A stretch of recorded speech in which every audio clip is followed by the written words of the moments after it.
नमस्कार मित्रांनो, आज आपण चेसबोर्ड याची मांडणी व कवड्या कशी चालतात ते बघणार आहोत. तर याला प्यादा म्हणतात. हा एक व दोन कवड्या चालतो. जेव्हा तुम्हाला कोणाला मारायचे असेल तर तेव्हा तुम्ही फक्त वाकडं चालू शकता. त्याच्याऐवजी तुम्हाला वाकडं चालता येणार नाही. याला हत्ती म्हणतात.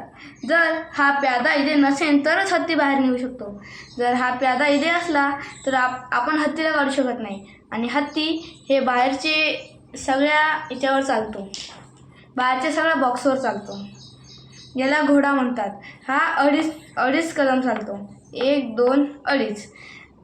याला हा प्यादा निघला नाही तरी हा निघू शकतो, कारण हा याच्या वरतून जाईल. याला उंट म्हणतात.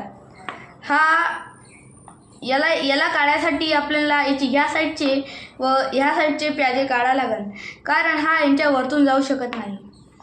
जेव्हा आपण ह्या साईडचे प्यादा काढतो तेव्हा आपल्याला इथं जर ठेवलं तर आपल्याला इकडे जायला अडचण येऊ शकते. मग आपण इथं ठेवू शकतो.